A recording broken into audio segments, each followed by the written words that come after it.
Bienvenue dans ce nouvel épisode de Bip Bip. Je suis Alexandre Popiolek, doctorant en psychologie sociale sur le sujet de l'impact de la relation de confiance dans la santé et fondateur d'Empathia, mon entreprise de recherche, conseil et formation. Dans ce podcast, j'explique comment je réalise et finance ma thèse, construis mon activité et avance sur mon développement personnel. Pour en savoir plus, je vous laisse écouter les épisodes 0 des précédentes saisons et nous allons maintenant pouvoir commencer.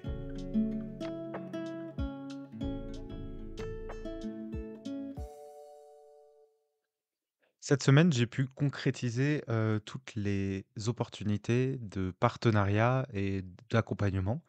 Il y a quelques semaines, peut-être la semaine dernière, je vous disais que j'avais besoin d'aide avec ce titre, certes un peu accrocheur mais réaliste et ça y est, j'ai passé le cap, j'ai enclenché, toutes les démarches, qui visaient à pouvoir m'aider et bah, j'en vois déjà du bénéfice alors que concrètement quasiment rien n'a commencé.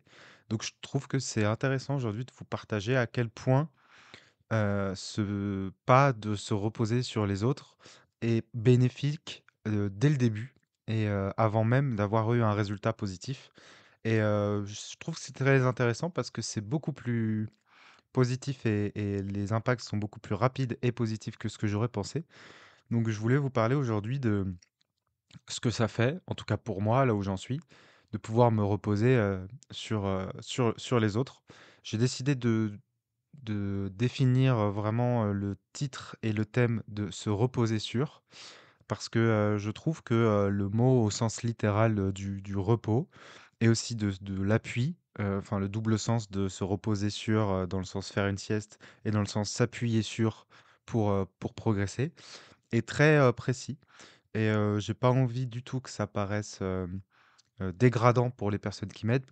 Justement, c'est je trouve que se reposer sur, c'est à la fois un appui, à la fois une manière de souffler et donc aujourd'hui, j'ai envie de vous partager, hem, comment ça se passe et surtout ce que j'apprends déjà.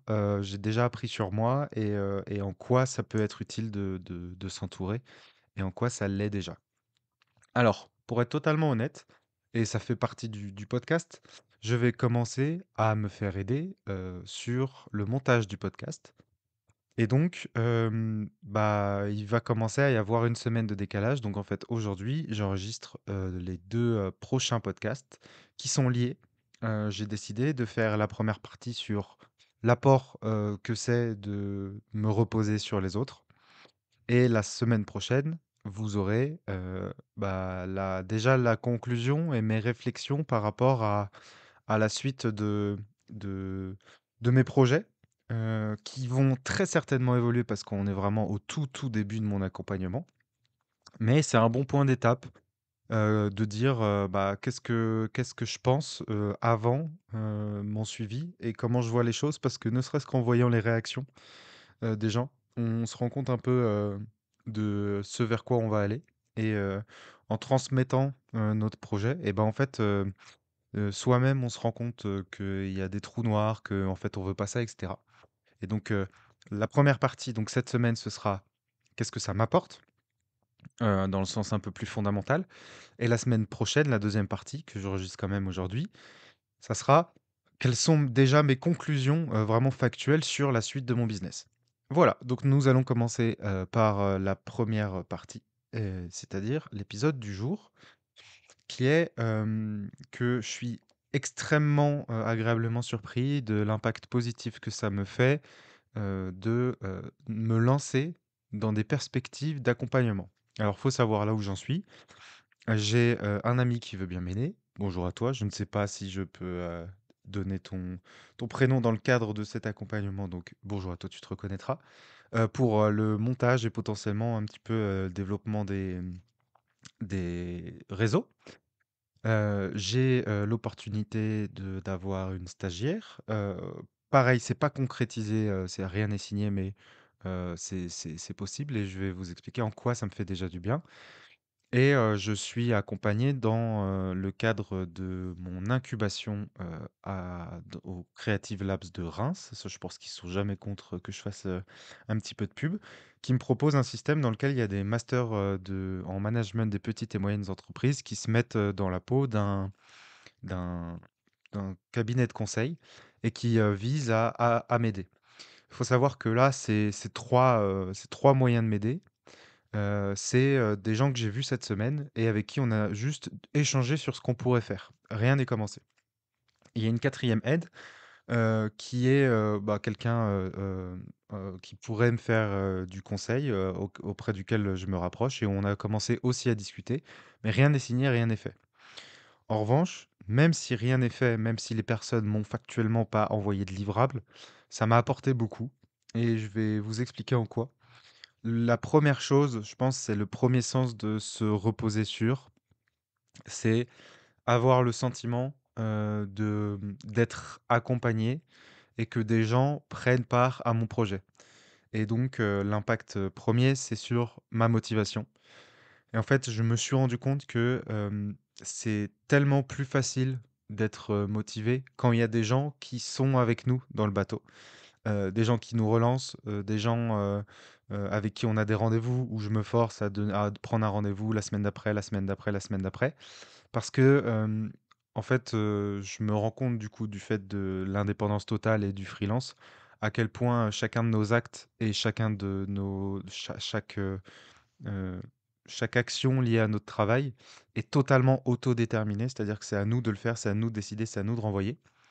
Et en fait, de commencer à partager son projet autour de soi, dans le sens, partager les tâches et bah, moi, ça me donne l'impression que j'ai plus d'efforts à donner pour me mettre à travailler. Parce que l'effort, c'est, les rendez-vous que j'ai pris ou c'est la petite pression que je me suis mise, mais je fonctionne comme ça et maintenant c'est assez positif.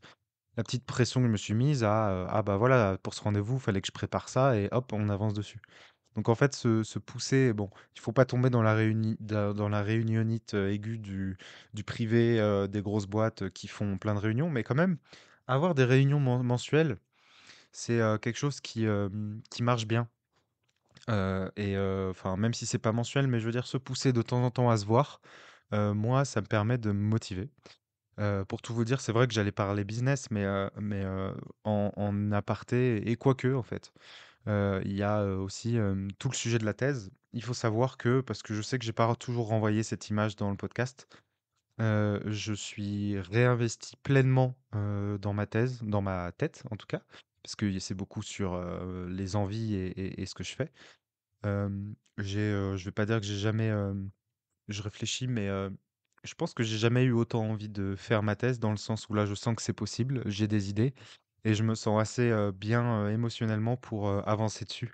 Donc je crois que c'est la meilleure, le meilleur moment dans ma thèse, est en ce moment parce que je suis en train de redéfinir mon projet, que ça a l'air de me convenir, de convenir à mes encadrantes de thèse et donc dans ce même sujet, que ce soit pour la thèse ou pour l'entrepreneuriat, pour la thèse, j'ai un peu réouvert, mon cadre et j'ai proposé, bah, qu'on me relance un peu plus, de plus être forcément, ultra autonome, ultra indépendant, mais voilà, de commencer à me reposer sur les autres pour, me motiver. Parce que, quand je dis à tout le monde que je suis indépendant, et autonome, bah, on me laisse mon autonomie. J'ai extrêmement de chance d'être, dans un laboratoire où j'ai toute l'autonomie que je veux. Par contre, peut-être un peu trop, ce qui fait que je peux lâcher prise ou ce qui fait que je dois mettre plus d'énergie, à me motiver moi-même, alors que je peux avoir des gens qui sont prêts à m'aider à me motiver. Donc, premier élément, c'est ça, c'est, bah, en fait, il y a quelqu'un qui va me dire, «Tu es où? Pourquoi tu m'as pas envoyé le mail?» Et en fait, j'avais totalement perdu ça sous prétexte d'une volonté d'autonomie, mais ça a quand même un effet bénéfique. Et donc que ce soit pour ma thèse ou pour l'entrepreneuriat, le fait de ne serait-ce que d'amorcer, des accompagnements et ben, en fait, ça me permet de diluer un petit peu, ma responsabilité, et ma motivation, vis-à-vis d'autres.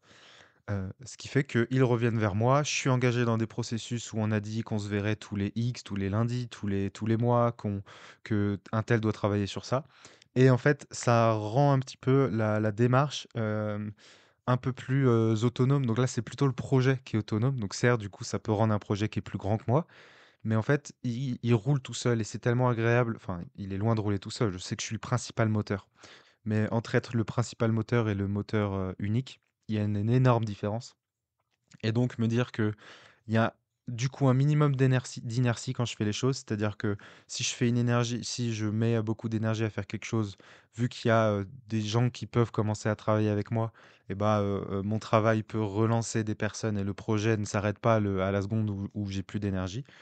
C'est très agréable et donc ça m'a frappé en fait cette semaine et je me suis rendu compte que même si mes accompagnements se déroulent pas bien, j'ai tout de suite vu en quoi ça peut me faire, respirer, de me dire que, les choses sont entre les mains de quelqu'un d'autre.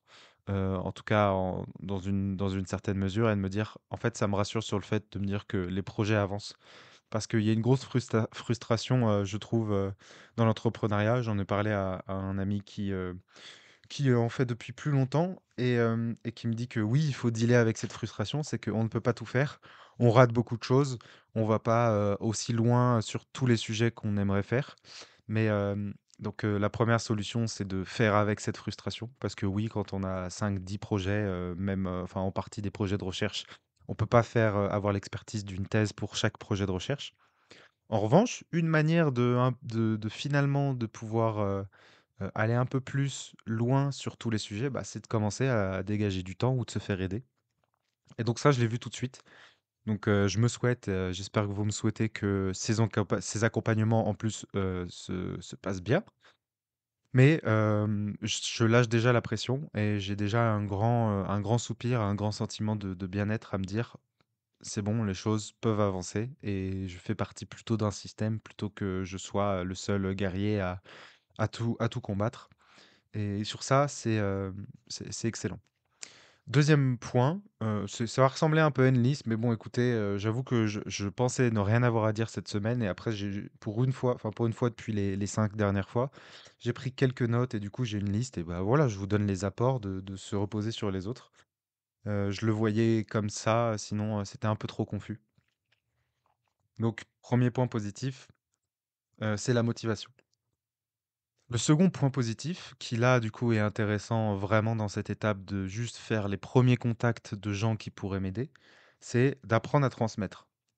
Et en fait, je me pensais bon dans la transmission d'informations. Je pense que je suis pas mauvais, mais en tout cas, j'ai vu une de mes limites qui est très importante et que je recommençais à ressentir quand je parlais aux gens.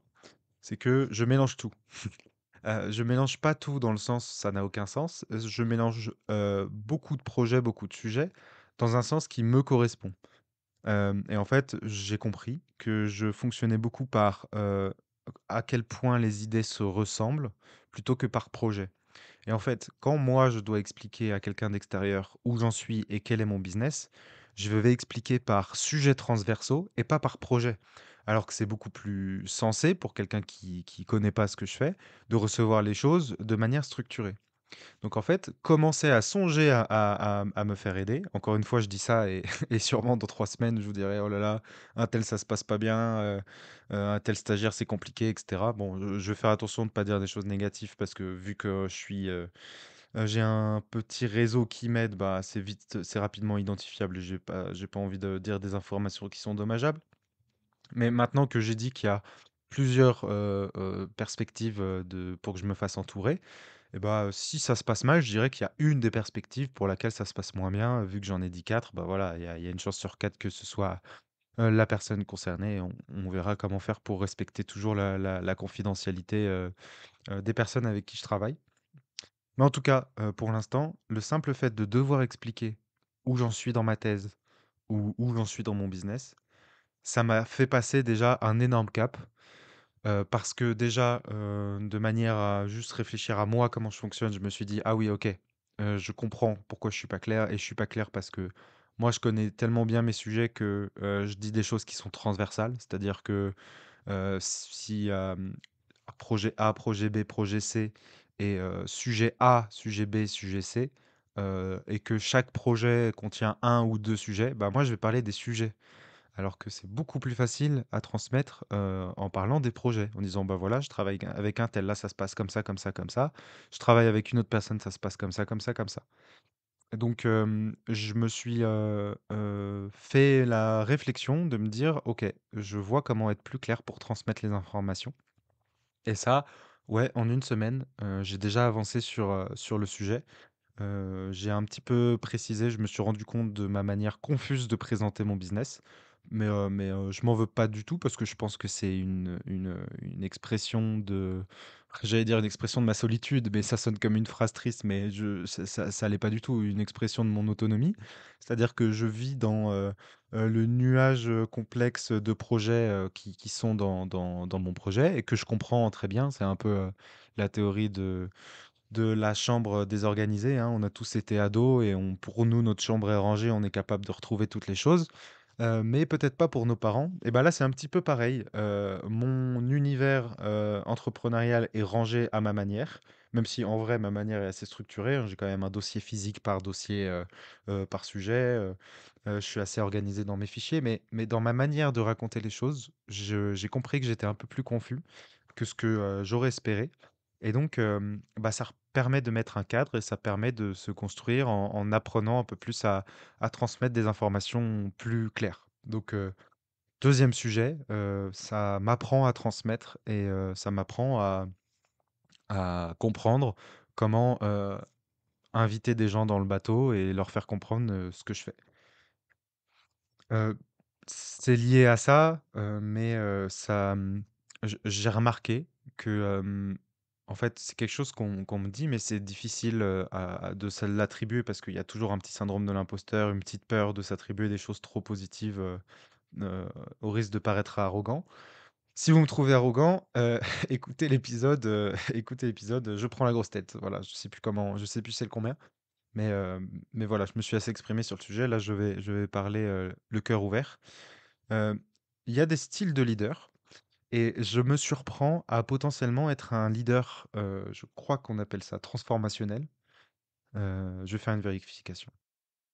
Oui, c'est ça, leadership transformationnel. En fait, j'ai le sentiment que, quand on m'a en physique et qu'on me laisse expliquer, mon truc, j'arrive pas mal à motiver et à parler en public et à donner envie aux gens de de s'investir dans mon projet et donc j'ai le sentiment d'être assez, charismatique dans ma manière d'amener, mon projet et de donner envie. En tout cas, je l'ai un petit peu vu, dans les yeux, des personnes à qui, j'ai transmis mon projet.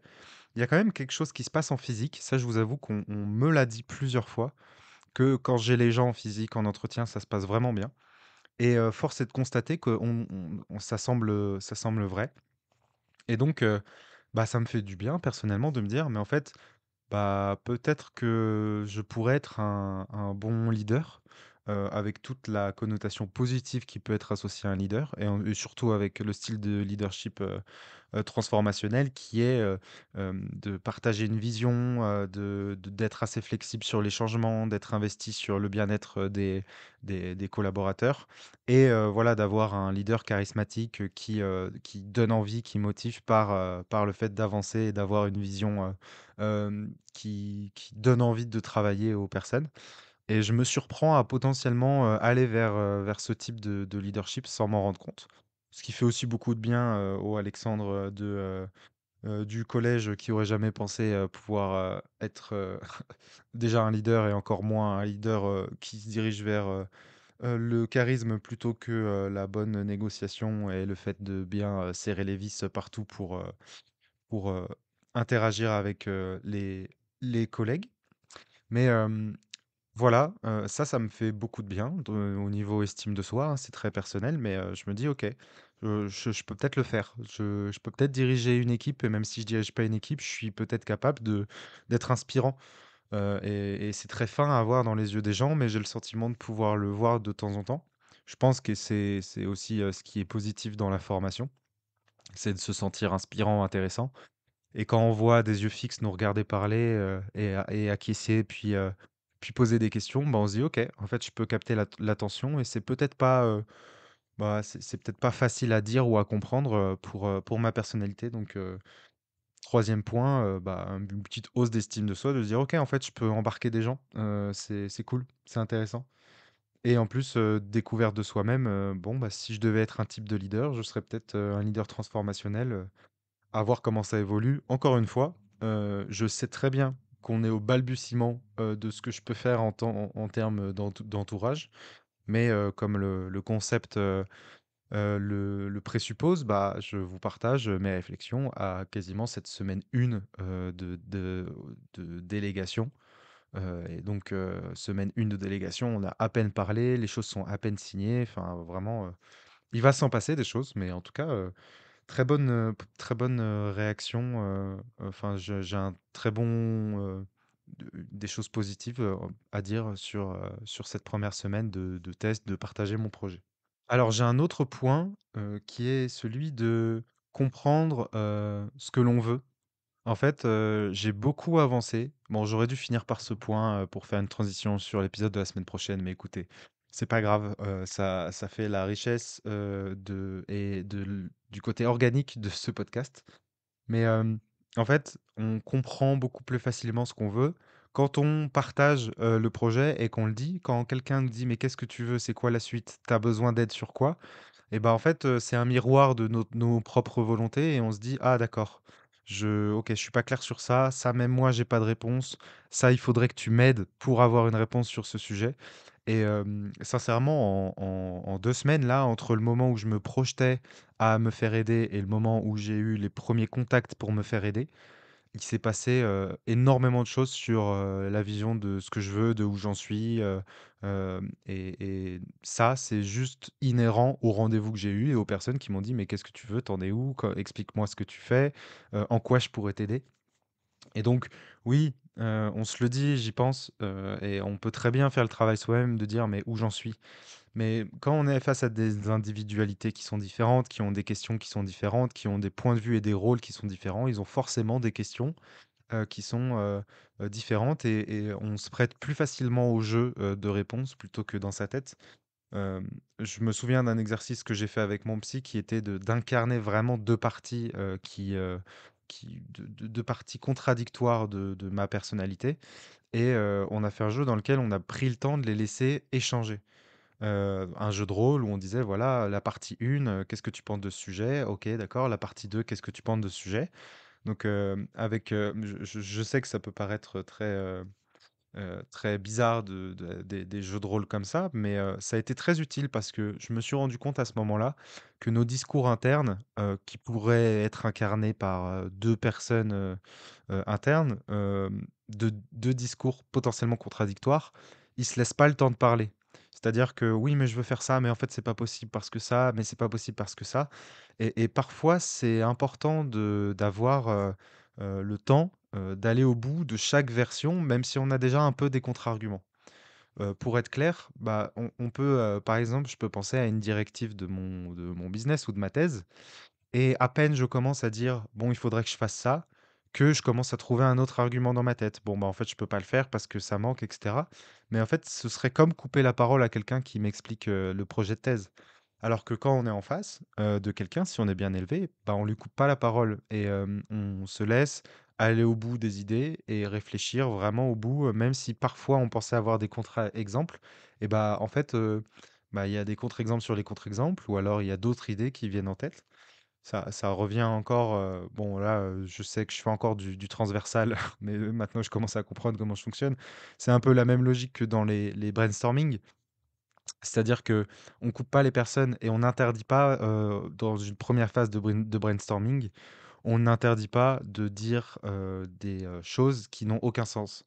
Au début, il faut dire le plus de choses possible et ensuite, on sélectionne, les choses, plus pertinentes et bah, je pense que, travailler avec quelqu'un, ça permet de faire ça. C'est-à-dire, ça permet d'aller au bout, d'expliquer, de réexpliquer, d'aller plus lentement que ce qu'on ferait dans notre tête, sauf qu'on va au bout de chaque potentielles idée, de chaque piste et on peut les regarder, dans leur consistance, pleine et pas juste, voilà, ouvrir un petit bout d'un arbre de décision, le couper dès qu'on a un contre-argument et pour moi, c'est le point qui fait qu'on est bloqué, quand on réfléchit seul. On peut passer outre en posant les choses et en prenant en compte ce que je vous dis et en essayant de dire: «OK, je vais vraiment au bout de cette logique même si j'y crois pas, puis je vais vraiment au bout de la logique 2 si, j'y crois pas, la logique 3 et ensuite je pèse le pour et le contre». Mais c'est plus simple à faire, vis-à-vis de quelqu'un. Donc, le fait d'échanger avec quelqu'un, bah, on comprend plus facilement, ce qu'on veut soi-même et j'ai déjà beaucoup plus avancé, juste en ayant des miroirs de mon projet, c'est-à-dire des gens qui me questionnent sur mon projet, plutôt qu'en ruminant dans ma tête. Peut-être que je manque de technique, hein, pour réfléchir, sûrement même, parce que mais par contre, c'est beaucoup plus facile, que de s'imposer une rigueur de réflexion et de se poser, sur sa feuille et d'aller au bout.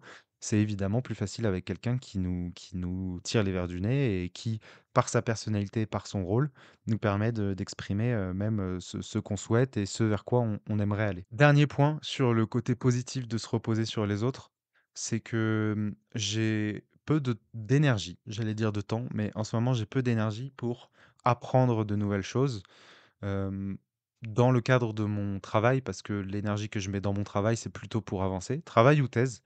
Alors que dans la thèse, bah, il faut toujours avancer et puis dans le travail, il y a des fois où, bah, il faut que je reconnaisse plus sur un sujet, mais j'ai vraiment du mal à solliciter de l'énergie, que j'utilise, souvent pour faire les missions, pour faire les tâches ou dans ma thèse pour écrire un article, et cetera. Et en fait, ce que j'ai compris aussi, cette semaine, c'est que me faire aider par les autres, ça m'aidait à apprendre beaucoup plus facilement et avec moins d'énergie. Par exemple, j'ai pris rendez-vous avec une amie doctorante, salut J, et qui va m'expliquer, certaines statistiques, sur un sujet et en fait, ça me fait du bien parce que j'ai compris que dans l'univers mental et des l'énergie que j'avais en ce moment, c'était beaucoup plus simple d'apprendre avec les autres dans une discussion. Certes, peut-être moins parfait, moins précis, que ce que j'aurais fait, en me posant sur le sujet, en lisant des articles scientifiques parce que c'est normal, on perd de la précision quand on discute. Mais c'est tellement plus simple, que aujourd'hui, je me dis que je vais continuer à apprendre en partie grâce aux autres et c'est aussi ça, se reposer sur les autres. Ça me fait penser aussi, j'ai eu ce déclic, en ayant un rendez-vous, avec, plusieurs doctorants, pour qu'on échange sur des statistiques et en fait, ça m'a rappelé à quel point, se renseigner sur une nouvelle statistique, on peut réellement perdre plusieurs semaines. Moi, j'ai sur la lexicométrie, Alceste-Iramutec pour ceux qui connaissent. J'ai perdu des semaines à essayer de comprendre, là où ce que j'ai compris, je peux vous l'expliquer, le plus important en 2 heures et en fait, il y avait quelqu'un du labo, qui avait fait un peu le même process, mais pour un autre type de statistique et qui lui aussi nous a dit: «Bah, venez, je vous explique» et il nous l'a expliqué en 2 heures et maintenant je me sens à peu près capable de comprendre ces stats et c'est tellement plus simple, c'est tellement plus rapide, donc oui, je pense que si, on devait choisir une personne dans le labo qui doit, expliquer ses stats, bah, celui qui a une meilleure connaissance, c'est celui qui s'est tapé les 3 semaines. Par contre, dans la vie courante et quand on se dit qu'on n'a réellement pas le temps pour tout savoir et bah, se reposer sur les autres pour apprendre quelque chose, c'est magnifique parce que c'est rapide, c'est sympa, si on est bien entouré et en plus, ça demande beaucoup moins d'énergie. Parce que je pense beaucoup à mon énergie d'ailleurs et peut-être que, j'ai changé sur les potentiels compléments alimentaires. Il y a sûrement quelque chose à faire autour de mon énergie parce que je manque beaucoup de fuel pour faire des choses intenses, mais après beaucoup de choses que je fais sont très demandeuses, en temps de cerveau et je suis frustré, mais pour une fois pas par volonté de beaucoup travailler pour beaucoup travailler, mais juste bah, j'arrête souvent quand mon cerveau est en miettes et mon cerveau est en miettes, facilement donc j'aimerais, trouver des solutions pour, me sentir un peu plus efficace et donc il y a des solutions pour me sentir plus efficace, cognitivement, mais il y a aussi d'autres solutions pour faire des tâches, avec une productivité similaire, que je suis capable de faire, avec moins de ressources cognitives et en fait, ces trucs-là, bah, c'est apprendre en groupe et je me rends compte que faire des rendez-vous l'après-midi, dans lequel j'apprends quelque chose, bah, quand il y a quelqu'un qui est en face de moi, c'est, 1000 fois plus simple que, lire des articles scientifiques, de 19 à 20 heures. Voilà, donc on peut imaginer que j'apprenne moi je me sens totalement capable d'apprendre une nouvelle, statistique de 18 à 20 heures avec un doctorant ou une doctorante. Là où c'est impossible que j'apprenne quelque chose en lisant, de 18 à 20 heures, un article scientifique ou un livre parce que je risque de m'endormir. Donc voilà, toutes les choses, qui, m'apportent déjà, de ne serait-ce que de me lancer dans la démarche d'être accompagné. Je me les suis notées et puis je peux vous les répéter un peu en conclusion. Ça m'apprend à transmettre, ça apprend à transmettre son projet. Ça motive parce qu'on dilue un peu de responsabilité, d'engagement et de et j'ai déjà dit et de motivation tout simplement à notre projet. Ça nous permet de nous découvrir en tant que leader. Donc moi, j'ai le sentiment qu'il y a peut-être, un fonctionnement naturel de leader transformationnel. Ça nous aide à mieux comprendre ce qu'on veut nous-mêmes et ça nous aide à apprendre avec moins d'énergie. Voilà comment je pourrais conclure, cette première semaine de d'ouverture et bah, j'espère que ça restera positif. Le plus objectif, c'est de dire qu'il va y avoir des hauts et des bas, et donc le plus optimiste, et objectif, à la fois, c'est de dire que j'espère qu'il y aura plus de hauts que de bas. Voilà. J'espère que vous avez passé une bonne semaine. Je vous souhaite une très bonne semaine et je vous dis à lundi prochain pour un nouvel épisode de Bip Bip.